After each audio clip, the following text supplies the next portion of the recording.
Okay, good morning, everyone. So we'll start off today with Saurabh again, continuing from his talk from yesterday. So over to you, Saurabh. Thanks, Rahul.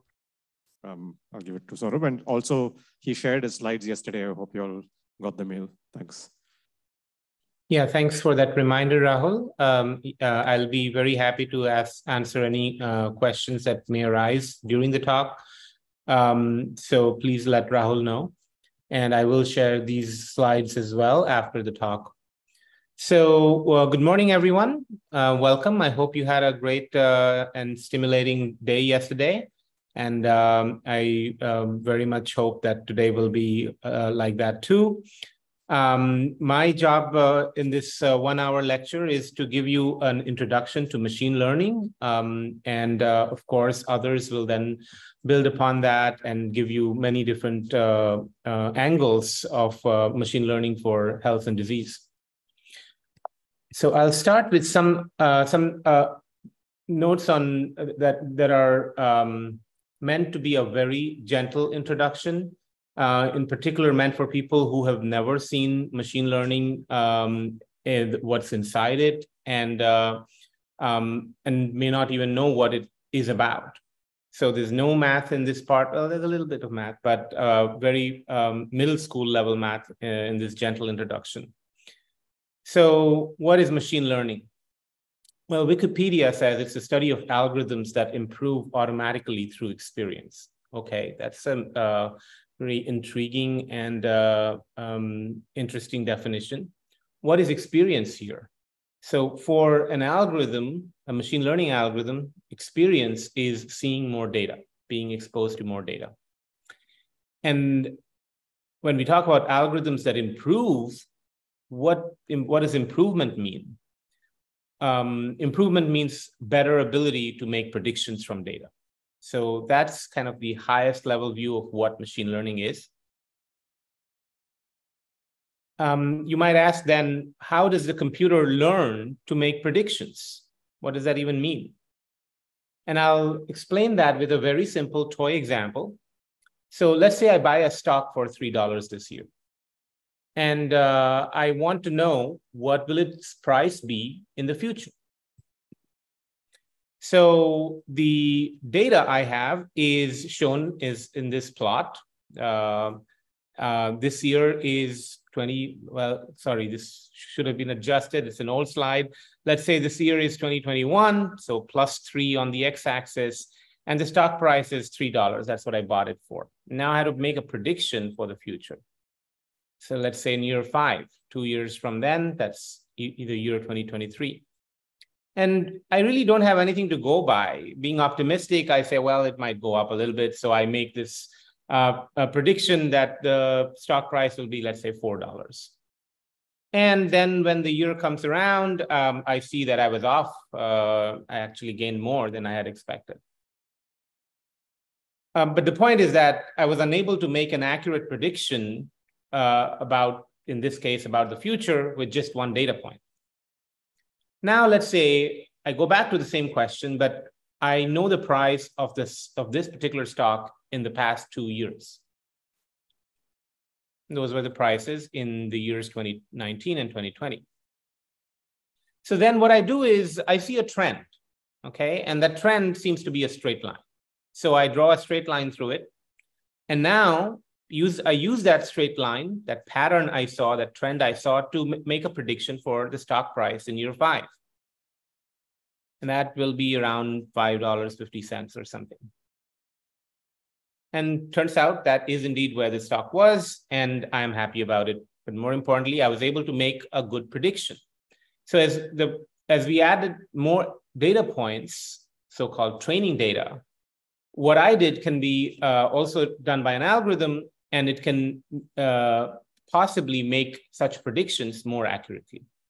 So that's what we mean by algorithms learning to improve automatically based on experience, more data.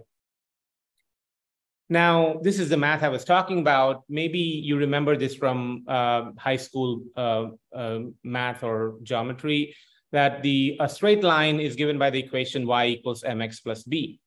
And I was talking about noticing a straight line trend. So that can be described mathematically through this sort of a formula.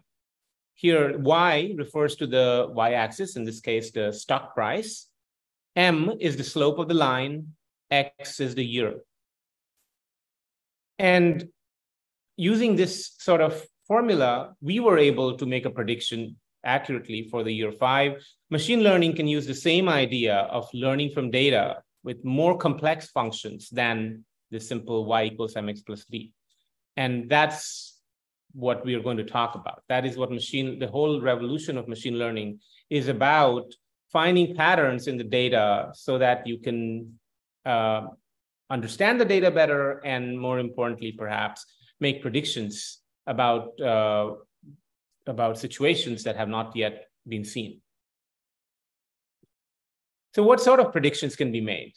Is it just a single number like a stock price that can be predicted? Well, that's, of course, one example.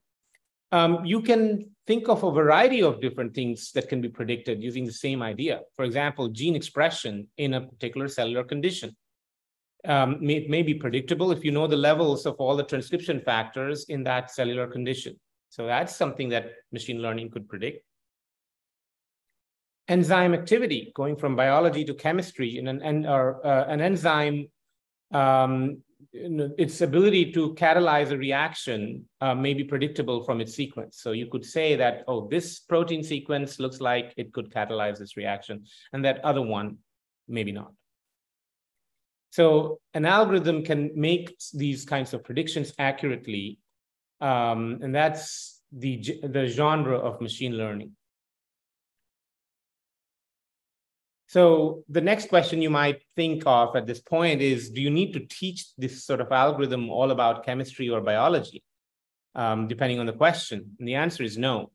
Here's how the algorithm can make predictions about these very deep and broad domains like chemistry or biology without actually knowing about them. So let's say we want to predict the pathway yield, the yield of a particular pathway, a particular metabolite in that pathway, based on the level of a key enzyme of the pathway. So the x-axis shows the level of the enzyme, and the y-axis shows what we're interested in, which is the pathway yield. And the black dots here show the different observations. And as before, you notice that there is some sort of a trend, and that trend seems to be a straight line. And now someone asks you, what is the pathway yield at this particular level of the enzyme? So what you do is just draw a vertical line there at that value of the enzyme concentration, and see where it intersects the line. So this is the point where this vertical line intersects. That means that this is where the enzyme level is what you want to predict about. And then you draw a horizontal line there, noticing the pathway yield corresponding to that point. And that's the prediction. So in other words, the algorithm really just has to learn this trend, this straight line in this case. It learns a function mapping input, in this case, the enzyme levels, to an output, in this case, the pathway yield. And in all this, it didn't have to know any chemistry or biochemistry. It just treated those two chemistry concepts as X and Y and learned a relationship between them. So that's why you can hope that machine learning can make predictions about domains like chemistry or biology without understanding them. A side note, by the way, the points in this scatter plot are not exactly on the line. That is, the trend that you discovered is not a perfect trend, unlike the stock price example we saw earlier. And in fact, this is the more realistic situation. Okay, you can now object saying that this is too naive. This whole business of Y versus X within straight line trends, it won't work in biology and medicine. And the answer is that it's not too naive, and it does work for many complex domains, including biology. And the reason is that the function to be learned need not be a straight line describing one variable in terms of another. It can be a fairly complex function. For instance, on the left, we see a nonlinear relationship between the x and the y. And on the right, we see the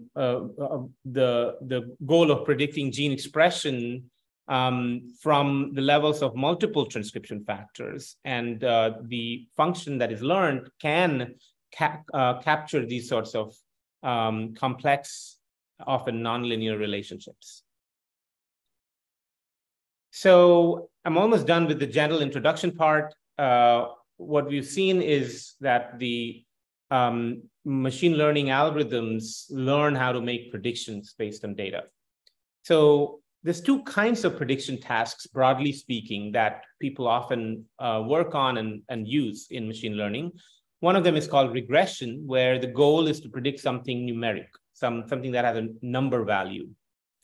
For instance, you could have as input the transcription factor concentrations in a particular cellular condition, and the goal is to predict a gene's expression level, let's say in TPM, from those TF levels. So that would be an example of regression, because the gene expression is a numeric thing that is being predicted. On the other hand, classification, another broad kind of tasks, has the goal of predicting yes or no for something. For instance, the input could be a protein sequence, and the question is this protein sequence going to catalyze my reaction? And the answer from the algorithm would be yes or no. And that can help you then engineer the right catalyst for your metabolic engineering. Okay, so having seen at a very high level what machine learning is about, and again, I apologize for those who are already initiated in the field. This was really basic stuff. I'll go ahead and talk about classification first and then regression in a little more detail. So let's take an example that motivates the classification task. I want to predict the function of a gene based on expression data. So for example, a gene that is expressed in samples from yeast colonies that have been grown under oxygen-deprived conditions, but is not expressed in other colonies grown in better conditions. Such a gene may have a stress response function, right? It may be involved in the yeast colony's response to stress.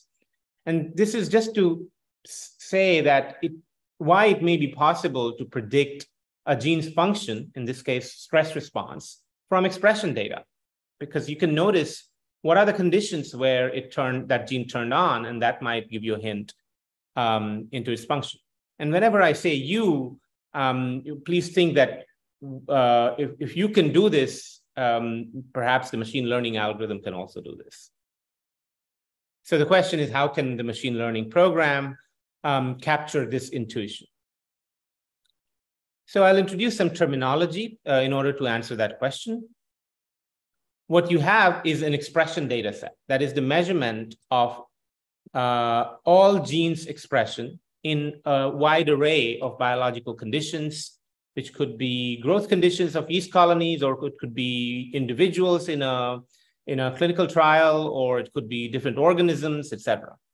So you have expression measurements on all genes in a bunch of different conditions. You then come up with a set of genes that have a common function, let's say stress response. This is called the positive set. So it's just a subset of all genes that are known to have some function in stress response. You'll call it the positive set. You'll also find a set of genes known not to be members of that functional class, and this will be the negative set. So you now have a positive set of genes and a negative set of genes, and you have expression data. By the way, these kinds of positive and negative sets can be assembled from the literature and databases on gene functions. Gene ontology comes to mind, for example. Next, the notion of features. Each gene, whether it's a positive or negative or neither, is described by a vector of its expression levels in the different conditions or individuals that have been profiled in your expression data, right? So it's described by its expression level in each of those conditions, and that makes it a vector. This is called the feature vector. The positive and negative gene sets that I mentioned earlier, along with the feature vectors of those genes, form the so-called training data. So that's shown for your convenience in this visual.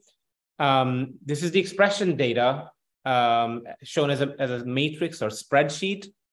The rows are the different conditions in which the expression data have been collected. So it could be different growth conditions or individuals. The columns are genes. And I mentioned earlier that some of the genes are in the positive set because they share a common function, and those are here. And some of the genes form the negative set. So that's shown through a header in the spreadsheet, just the class label. So there's this class label shown in the first row or header of this spreadsheet. Now, you can see that each gene is going to be described by its expression in all the different conditions. All right, so in this case, there are n conditions, so n different numbers representing expression. And that is the feature vector that I introduced earlier. Okay. All right. So a classification algorithm or program will learn to discriminate between the genes in the two classes based on their expression profiles or feature vectors. Once the learning is done, the classifier may be presented with the feature vector of a previously unseen gene that was not included in either the positive or the negative set. Maybe you didn't have the any information about the function of that gene. Such a gene will be called test data.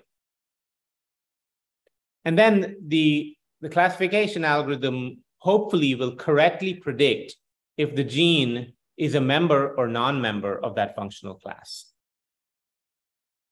So formally speaking, each gene, or more generally, each sample is described by a feature vector, X sub I.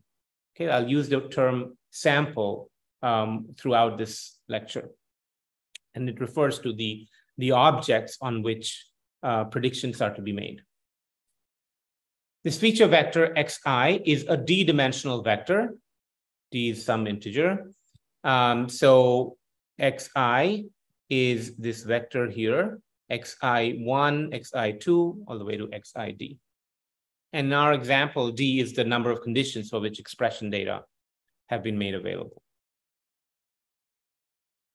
The samples or genes corresponding to class -1, the negative set, are x1, x2, all the way to xn. Notice that the subscript here refers to indexes the gene. So this is the nth gene in my notation. Each of these xi's is a vector, as shown here. The samples corresponding to class +1, the positive set, are xn plus 1, xn plus 2, all the way to xn plus m. So there are n negative set genes, so n genes in the negative set and m genes in the positive set. All these samples, all the genes, x1 all the way to xn plus m, along with their class labels, +1 or -1, form the training data. The classification problem is to design a function f of x, where x is any vector of the right dimensionality, that predicts the class label of corresponding to that feature vector x. This, in other words, it'll predict the class label of any sample x. And whatever the function outputs is its prediction, right? It could be a +1 or a -1. This is the classification problem. Such a function, we, as machine learning engineers, we will design this function. We will write down what sort of form it must take, but then there'll be a step, a crucial step of training the classifier, which amounts to setting up this function, fine-tuning it, and making it precise, such that its predictions on all the negative samples are equal to -1, and it predicts +1, its value is equal to +1 for all the positive samples. All right, that is what training the classifier typically means. It is about finding a function that has correct calls, correct predictions on samples in the training data. So that's the introduction to the problem we are trying to solve. And in the next few slides, I'll present 3 different classification algorithms. I'll start with something very simple, very intuitive. It's called the K nearest neighbor, or KNN classifier. So the classifier has to make a prediction on a sample X, right? For instance, the gene to be classified. And here X is in bold because it's a feature vector. It's the expression levels of the gene in many conditions. In order to make the prediction, the classifier finds the K nearest samples. K is some number, let's say 3, in the training data. So it goes back to the training data and finds the K samples that look most like this test sample X, right? The nearest could be simply a Euclidean distance based, if you're talking about expression vectors. Once you've found the K nearest samples, you can now classify the sample based on the majority class label of those neighbors. Remember, you went to the nearest samples in the training data. And the thing about training data is that you know the labels of the samples there. So you can just look at the class labels of those neighbors and take a vote. So that's illustrated here. This is a very simple example of 2-dimensional feature vectors. So each sample just is described by 2 numbers, x1 and x2. Those are the 2 axes here, so that you can plot them in a scatter plot.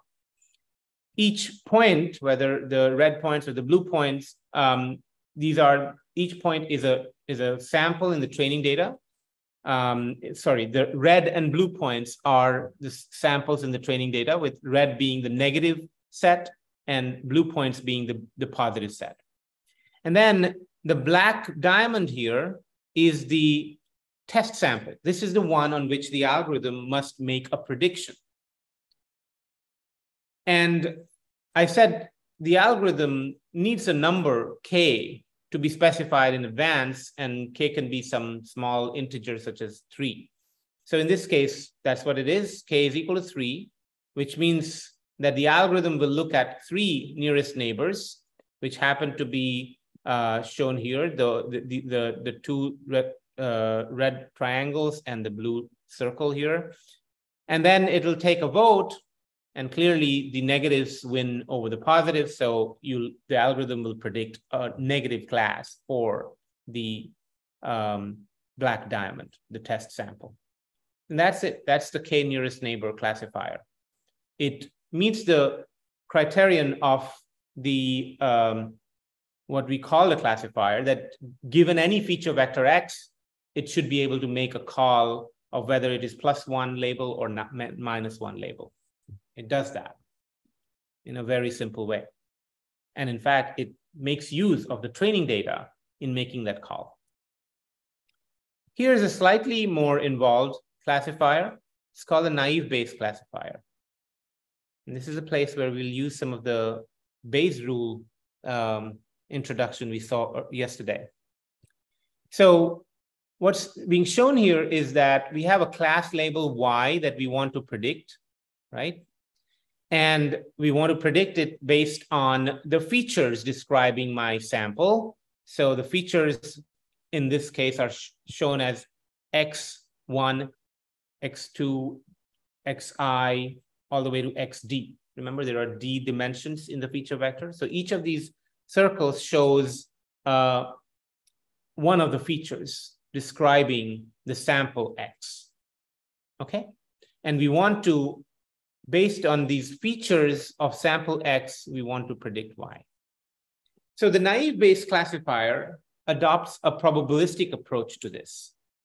It seeks to calculate the probability of Y given X, all right? It'll calculate the probability that the label is +1 given the X vector. It'll calculate the probability of Y, the label being -1 given the X vector, and it'll choose the Y that has the higher probability. It's, again, quite intuitive, actually. It is trying to see, based on the feature vector, which class label is more likely, all right? So this is where it starts. It tries to calculate this. Now, we saw Bayes' rule yesterday, which allows us to write that left side term in this different way. And the crucial thing is that the conditional probability has been flipped. Now, the right-hand side does not have Y given X, it has X given Y, okay? So now I'll show you how the algorithm calculates the probability of X given Y. Remember, X is a vector. It's a feature vector. It has D features in it. Each of those features is like a variable. So Xi, I within parentheses, is the ith feature. And so when we ask about the probability of the X vector, it's really the probability of whatever value the first feature has, whatever value the second feature has, all the way to the dth feature. It's the probability of all those D value assignments. And that's what this right-hand side is. It's the product over all the features, I, of the probability of the value seen for the ith feature given the class label Y. So this is rewritten as this, as a product of D such terms, by assuming that the features are independent statistically. And that's what lends the name, the naive to this classifier. The independence of features may not always be justified, but this algorithm doesn't care and goes ahead with that assumption anyways. All right, so having seen that,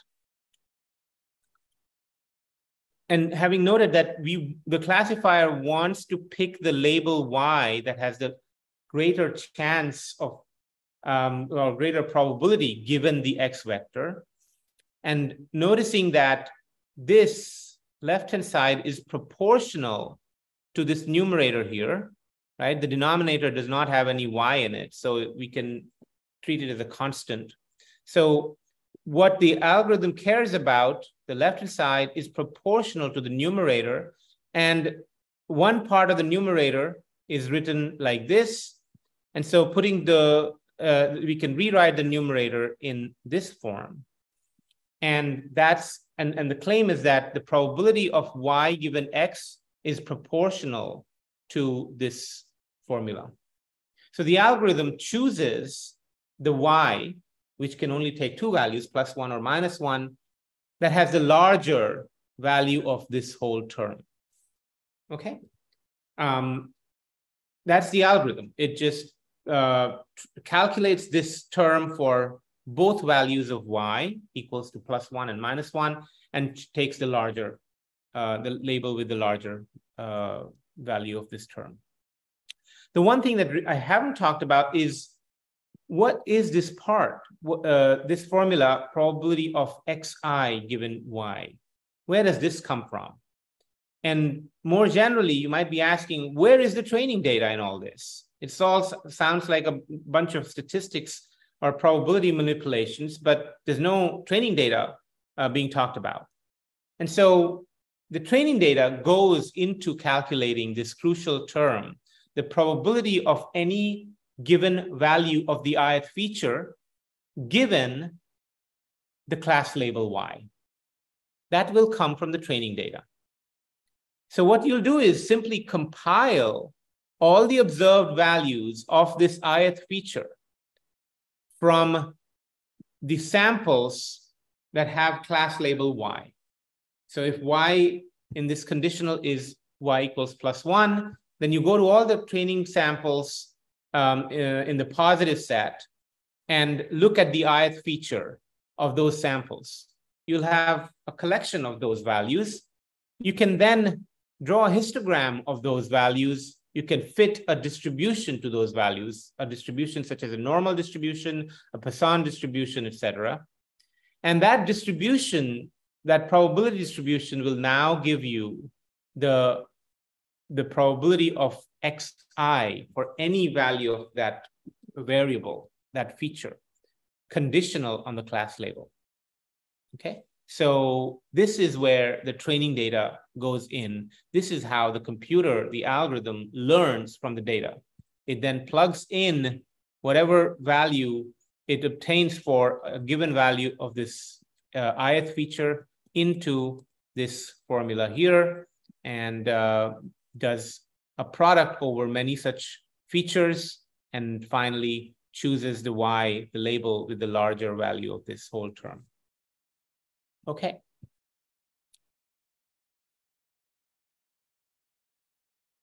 The third type of classifier, very popular kind, is the linear classifier. And it is best described by this simple function f of x. X is a vector. And then on the right-hand side, this is the definition of this function that we will walk through now. Firstly, sine here is a special function called the sine function that returns the value +1 if whatever goes into it, the input to that function, is positive, and returns the value -1 if whatever goes inside is negative. All right, so that's what I mean by the sine function here. So clearly, this function f of x will evaluate to either +1 or -1, depending on what this strange looking thing evaluates to. Okay, in this strange looking thing inside the sine function, x is a vector. It's the feature vector. What are the w and w sub 0? Well, w is actually a vector. W0 is a scalar, just a number, that we have to find out, that the algorithm will figure out from the training data. Such things that or variables, whether vector or scalar, whose values are not known a priori, but are determined from the data, they are called free parameters. So this function has some free parameters, the vector w and the scalar w sub 0.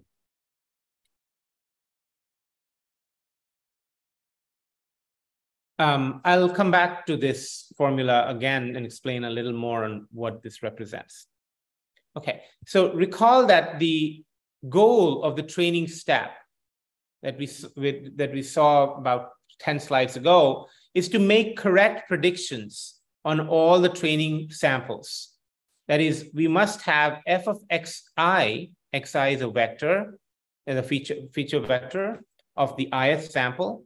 This f of that feature vector should be -1 for all samples in the negative set. The first n samples were in the negative set, if you recall. And the function's value for any feature vector in the positive set, the next m samples are positive sets, the function value should be +1. So this is something we noted down for ourselves earlier today. And so to achieve this, we have to find the vector W and the scalar W0 such that W transpose Xi plus W0 is less than is negative for all I from 1 through n. That is, the thing that goes inside here should be negative for all samples in the negative set, and it should be positive for all samples in the positive set. Okay, I'm sorry I didn't mention what exactly this part represents. Here, the W is a vector, we've seen that, and X is a vector. And what is being written here is called W transpose dot product with X vector. And it sounds complicated, but what it really is that it's an element-wise product of all the terms in each vector. So you take the first number in W, you multiply it with the first number in X. You do it with the second number in each of those two vectors, and so on. And then you add up these pairwise products. That's called the dot product. Okay, so it's a very simple mathematical quantity that combines the vector W and the vector X. You can also think of this as a weighted sum of the features of X, where the weights are given by the W vector. And that's it. It's just a weighted sum of the features. Okay, so a little bit more deeper insight into what this function actually means. And if you don't follow this slide, it's okay. It's for those who are more mathematically inclined and are interested in this topic. This equation is actually the equation of a hyperplane in whatever d-dimensional space we're talking about. Just as we saw that equation y equals mx plus b being the equation of a straight line in a two-dimensional plane. So what is a hyperplane? If the space that we're talking about is two-dimensional, that is the x vector is two-dimensional, then the hyperplane is just a straight line. If the space is three-dimensional, then the hyperplane is what we generally think of as a plane. And the space can be more than three-dimensional, some d-dimensional, and then the hyperplane will be the corresponding higher dimensional version of such a plane. And that's why the term hyperplane. Okay.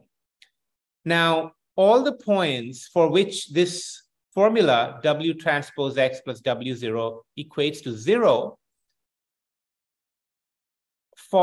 together form this hyperplane. That's what this means. The set of points for which this thing inside is 0 together constitute a hyperplane. Points for which this thing evaluates to less than 0 lie on one side of the hyperplane. Points with this formula greater than 0 lie on the other side. Now, the next slide hopefully will make things a little bit better, easier to follow. Here, we're talking about a 2D space. And as I mentioned earlier, in 2D space, a hyperplane is nothing but a straight line. Okay, so this straight line here, this will be described by a formula like this. It is all the x's for which W transpose X plus W0 is equal to 0. All the points in this 2D space for which this evaluates to greater than 0, which is what we want for the positive samples, will be on one side of this straight line. That is just a property of the math we're talking about here. All the points for which this formula evaluates to less than 0, which is what we want for the negative samples, will be on the other side of this straight line. In other words, that straight line separates the positive samples from the negative samples. And from that comes the term separating hyperplane. In our two-dimensional example, what we are looking for really is a straight line that separates the red points from the blue points.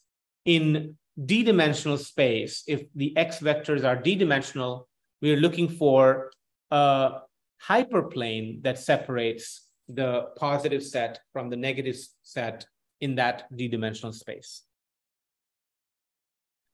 So again, going back to what we wanted to find a function f of x defined in this way with w vector and w0 scalar such that this formula evaluates to being less than 0 for the samples in the negative set and evaluates to greater than 0 for samples in the positive set.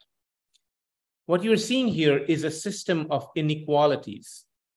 You want to tune the values, set the values of the variables w and w0 such that these inequalities hold simultaneously.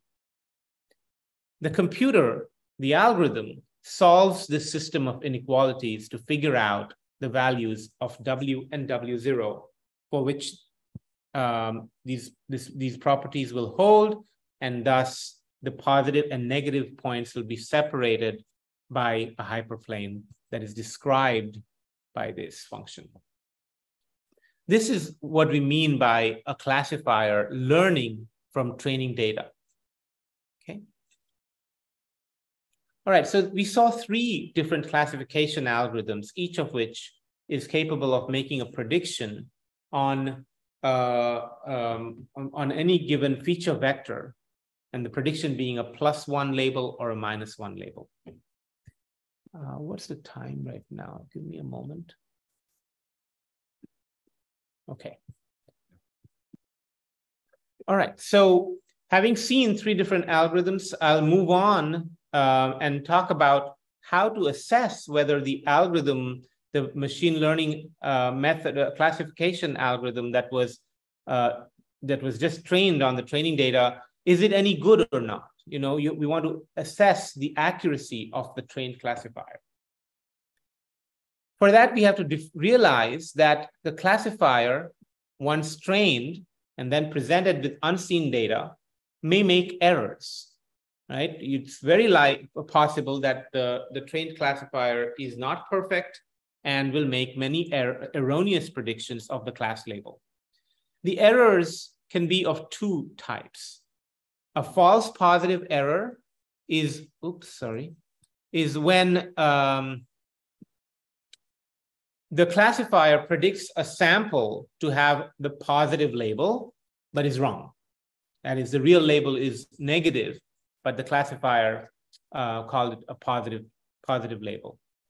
And for instance, if an algorithm is trying to diagnose a patient as having a disease or not, then maybe having the disease is the positive case. And the classifier erroneously predicts a healthy person as having the disease. That would be a false positive.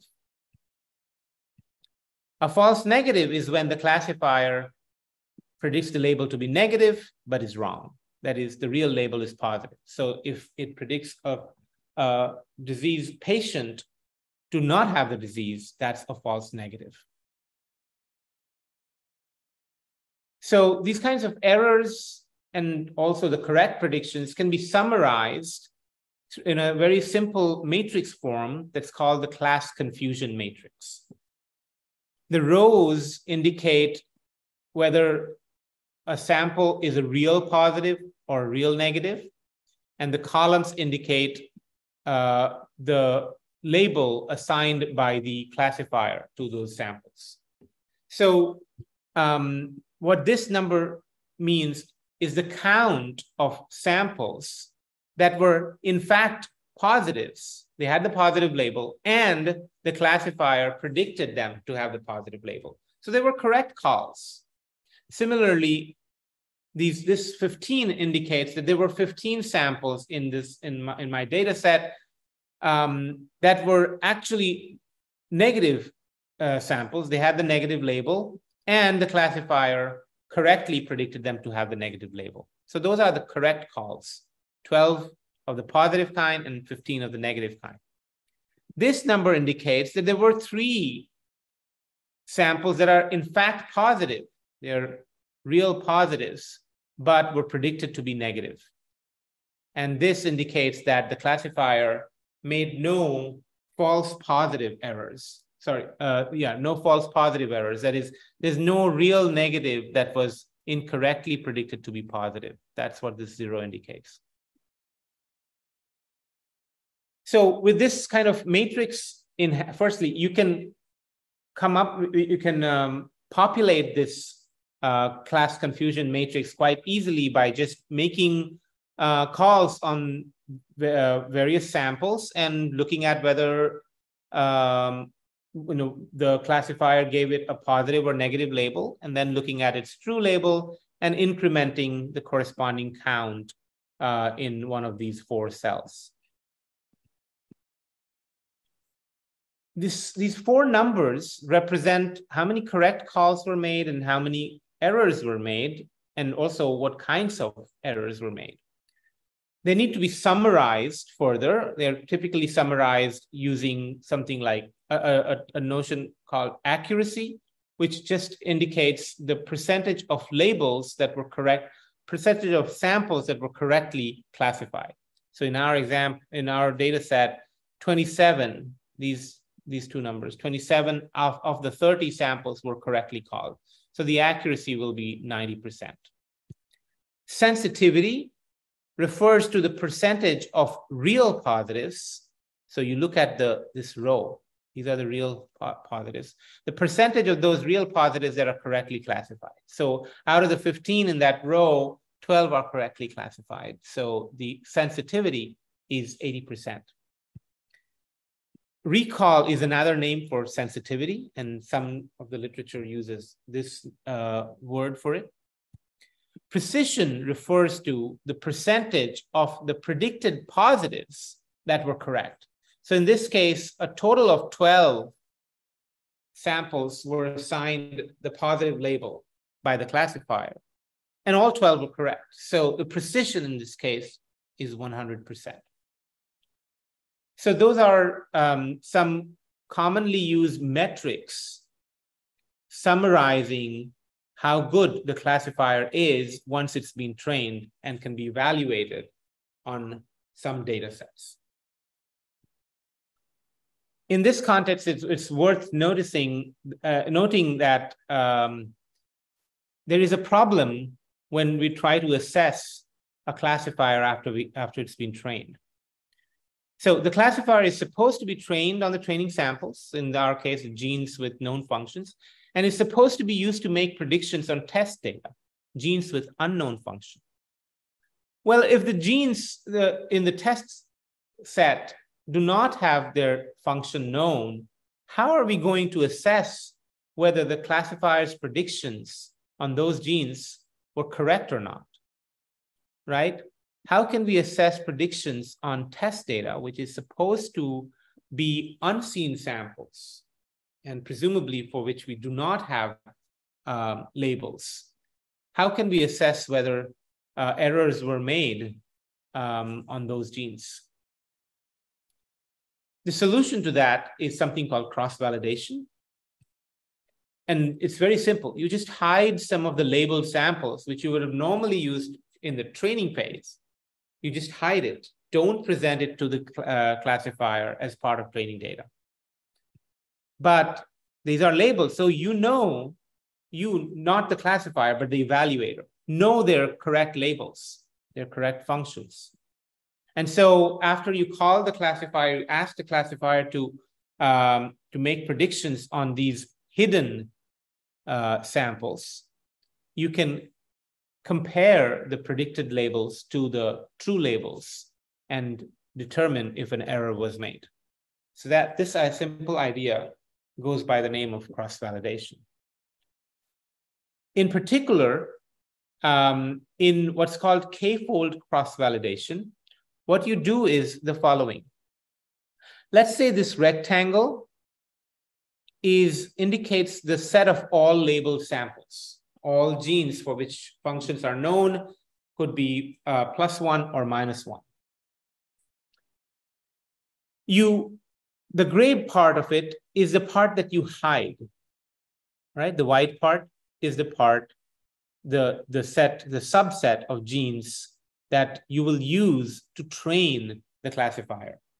So you train on this part and then make the classifier predict on genes in this hidden subset.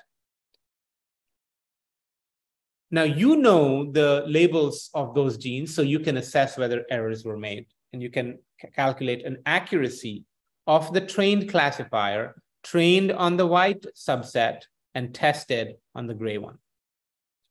All right, that's fine. That's what I mentioned in the previous slide. But now you go on and hide another subset.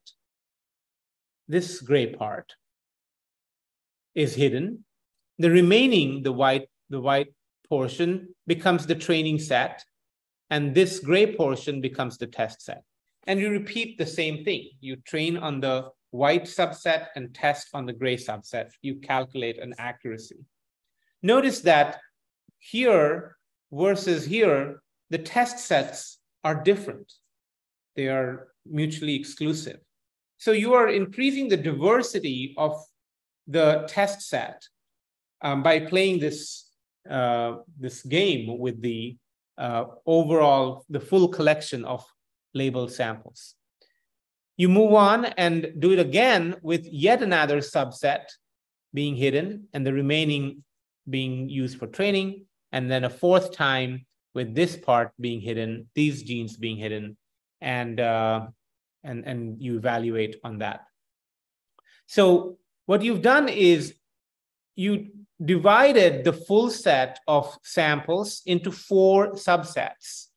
And then one by one, you took one of those subsets as the test set, you hid it from the classifier when training it, and then you evaluated the trained classifier on that subset. And in this way, you got 4 estimates of the classifier's accuracy on genes that have not been seen by it when it was being trained. In the end, you can average the classification error or the classification accuracy across these 4 different repeats. And in general, it need not be 4, it can be any number k that describes how many times you will do this, how many subsets you will create from the full collection of samples. So you could, for instance, divide the full set into 10 subsets, k is equal to 10, and then the procedure will be called 10-fold cross-validation.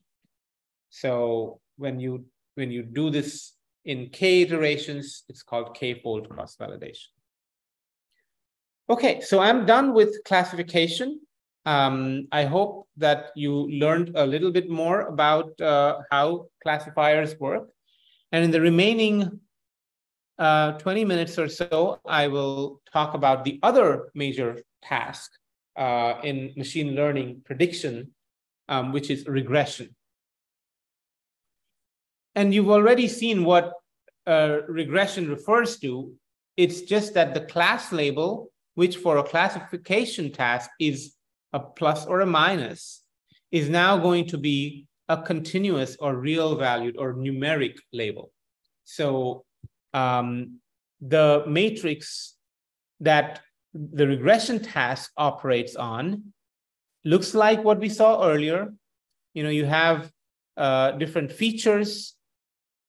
You have each column being, there's no positive class and negative class anymore.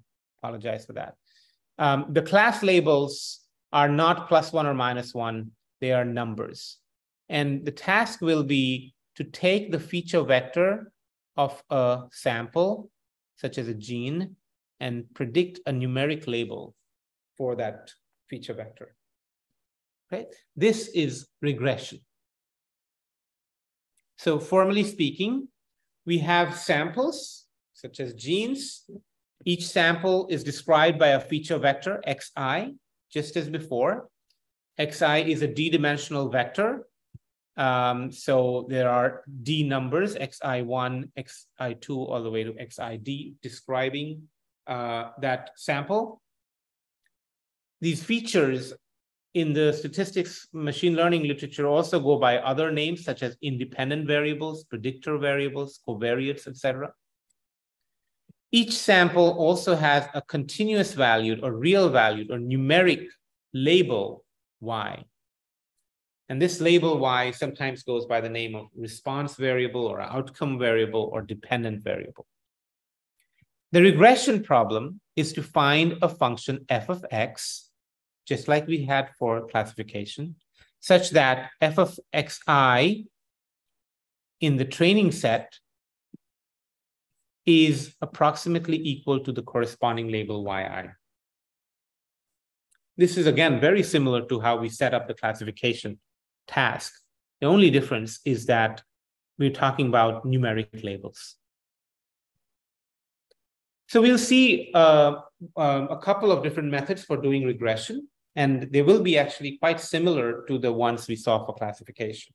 We'll start with the nearest neighbor regression method.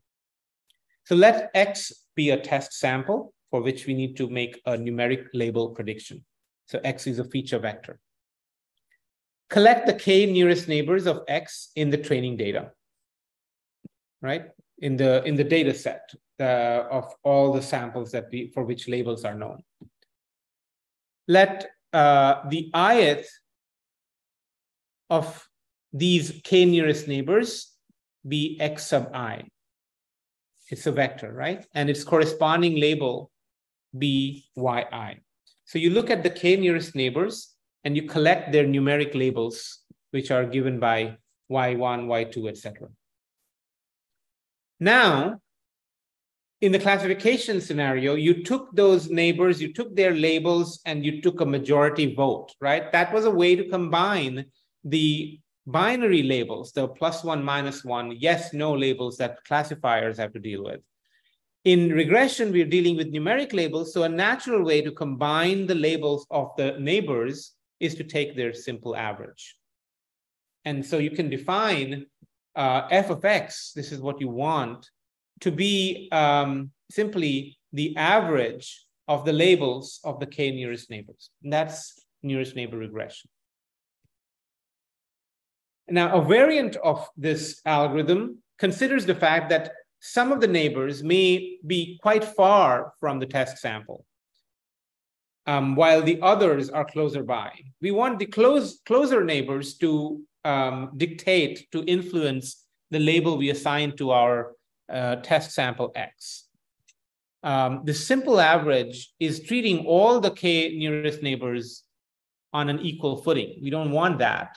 We don't want the farther neighbors to contribute as much as the nearby samples. And so we could define a weighted average of the k nearest neighbors as our function, where the weights assigned to a neighbor depend on how far the neighbor is from the test sample. For instance, it could be set to the inverse of the distance from the test sample. So farther away, further located points will have smaller weights in this weighted average. Now, this is an illustration of the simple algorithm in action. The data here, just give me a second, I have to move something. Yeah, so in this context, we are doing a regression where each X is just one dimensional. So it has just one feature describing it, and that's shown in the X-axis. And of course, it has a numeric label that's shown in the Y-axis. The green curve that you see here is the true relationship between X and Y, right? So Y is related to X by this curve. And the blue points that you see here, all the blue points, these are the samples. Each of them has an X value and a Y value. And these are samples that fall roughly on the green curve, but not quite exactly, because data typically are noisy. So if there was no noise, all the blue points would have fallen on the green curve. But because there's noise in data collection, the points we get as samples are located along the green curve, not necessarily on the green curve. And then for any given point, let's say this point x0, you want to make a prediction. So you find the nearest, the k nearest samples. In this case, the k was set to 16, not 3. And it's, as I said, this can be some preset number, which meant that the algorithm went and looked at these 16 red points here, because they are the nearest neighbors of the test sample x0 for which I want to make a prediction. And it looked at the y values of these red points, you know, for each red point here, which are the 16 nearest neighbors, you look at the y values and you take their average and you come up with a value here. That's the final prediction of the nearest neighbor regression. Okay, so this is showing the algorithm in action. The algorithm here is a 16 nearest neighbor regression. And in fact, you can then look at the prediction of this algorithm at every position along the x-axis. And what you'll get is this red curve, which fairly nicely captures the green curve, which was the underlying truth. All right, that was nearest neighbor regression. The next regression method we'll see is called linear regression. Again, very similar to the linear classifier we saw earlier. So we want to find a function f of x such that it evaluates to a number close to the true label for each sample in the data set. In linear regression, we prescribe that the function fx will be of this form: x transpose dot product with beta, where beta is a vector of numbers of the same dimensionality as x. And x transpose beta refers to the dot product of those two vectors, x and beta. The beta vector is like the W vector we saw in the classification context. People more commonly use the notation beta when they're talking about linear regression. So that's why I use it here. It's the same thing. The beta vector is also called the vector of coefficients. And I had mentioned this earlier. If x is this vector x1 through xd, and beta is this vector beta1 through beta d, then the dot product, x transpose beta, actually refers to this. It's just beta1 x1 plus beta2 x2 plus dot dot beta d xd. Still, that's what a dot product means. In other words, we're demanding that the function fx must be a weighted sum of the features in x, with beta being the weights used in calculating the weighted sum.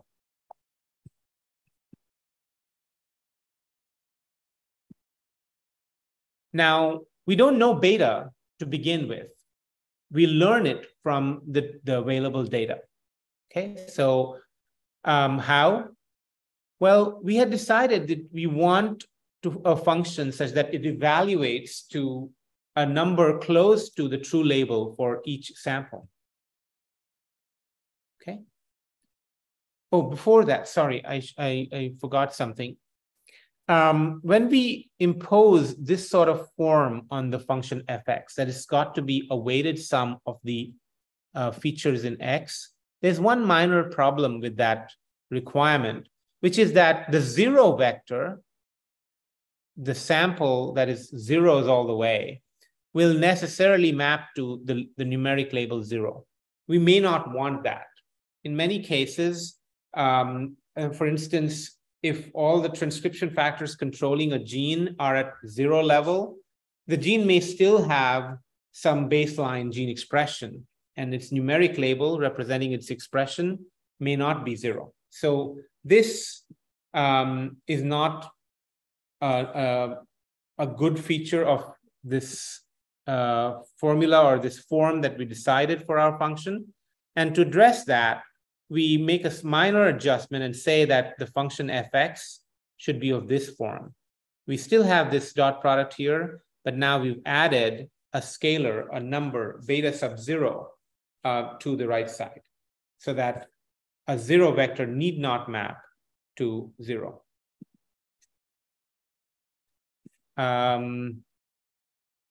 Okay, I am well over time. Give me, I'll just go through one more slide and then stop and leave the rest of the slides for you to read on your own. So the question then is, how do we decide on the values of beta and beta 0? We want to set it so that these free parameters, so that the function evaluates to a label close to the true label. And to make this notion precise, we say that we'll try to make this term small. This will be sort of like having f of xi close to yi. That is, we'll sum the we'll compute the difference between f of xi and the true label yi, square it, and then sum over all the samples. In other words, we will find values of beta and beta 0 that minimize this departure, this deviation between f of xi and yi.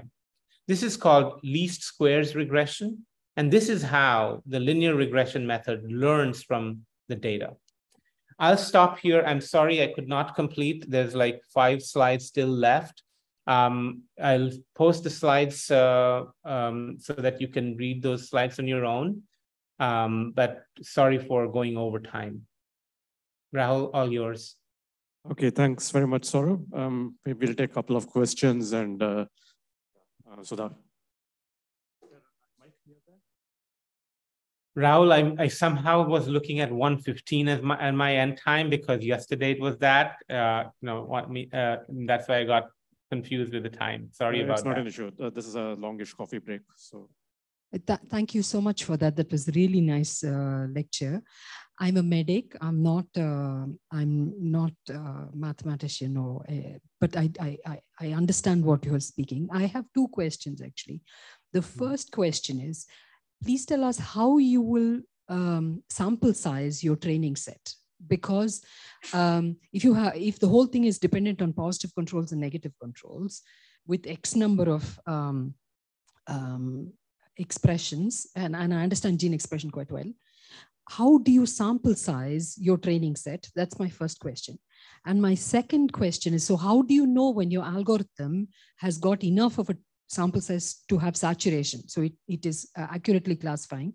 And the second question is, in your confusion matrix, which we call the 2x2 table, a lot of it is dependent on where you set your threshold for what is relevant. So there's no, in my world, there is no 100-0. There is no test that is 100% sensitive and 100% specific. So it depends a lot upon where you set your threshold for what is acceptable. So those are my 2 questions.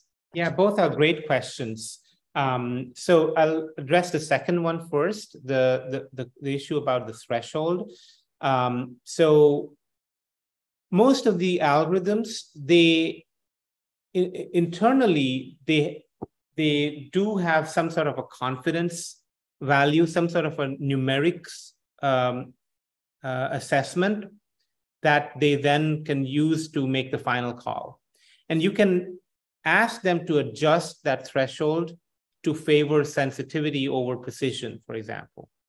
And in fact, I mean, there is no silver bullet to figure out the right threshold.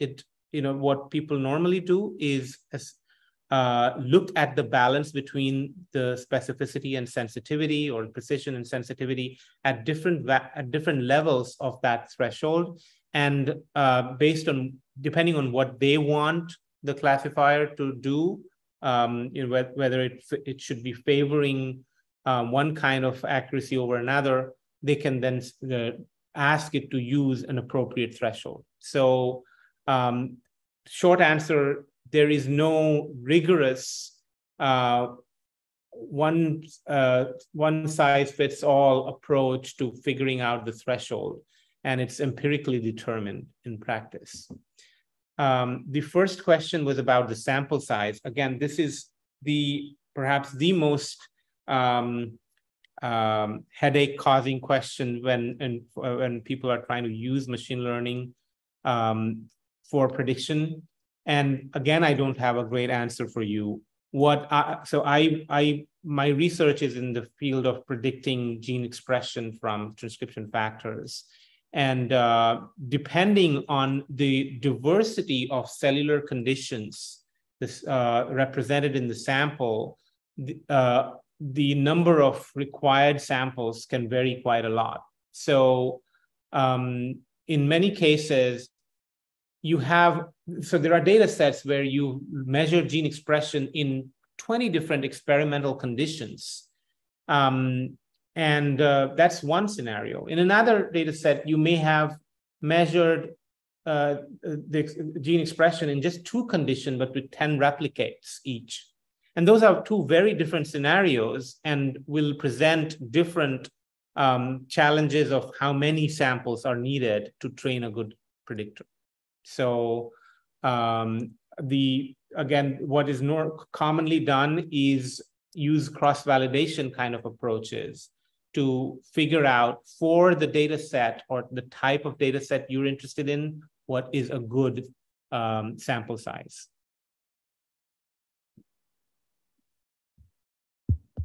Thank you. Thanks for a great introduction to machine learning lecture. I've got 2 questions.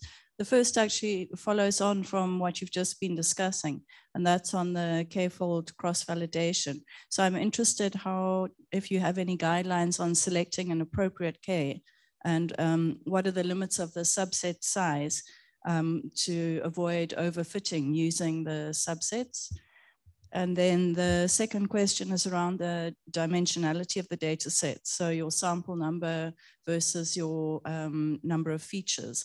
And if there are any recommendations around those kind of ratios, if there's an optimal way to assess or to limit the number of variables you use as opposed to the number of samples.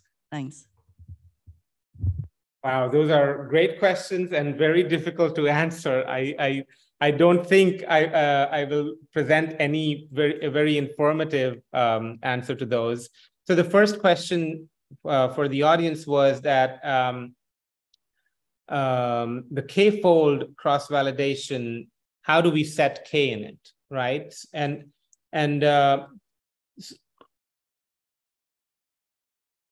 if, for example, you do 2-fold cross-validation, then what you're doing is using half of the labeled data that you have for training and the remaining half to test, right? And then flipping their roles and repeating. So in the end, you would have tested on all of the labeled samples you had at your disposal, but in each of the 2 folds, you only used half of the samples for training. Now, if you think that if your data set size is smallish and you worry that not using all of that data for training will be a bad thing. In other words, sacrificing half of the data and not using it for training is going to be bad for the classifier, then you don't want to do something like two-fold cross-validation. The extreme case in this context would be what's called leave one out cross-validation, where you just hide one, where K is basically equal to the number of labeled samples. So in each fold, you hide one sample and use it as test and all the others as training. And you're maximizing the amount of data, labeled data at your disposal to be used for training the classifier. So that's the one consideration that people make when deciding whether to do two-fold, four-fold, 10-fold. Again, in practice, I see 10-fold cross-validation on data sets with hundreds of samples.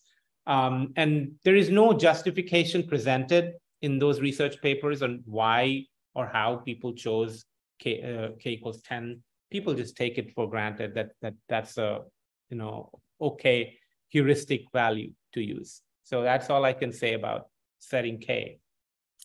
The other question was about the number of samples versus the dimensionality.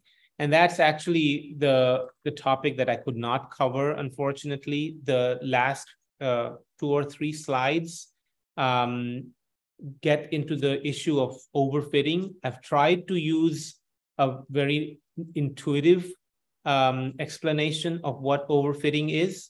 And that is where the data are very high dimensional and the number of samples is not that large.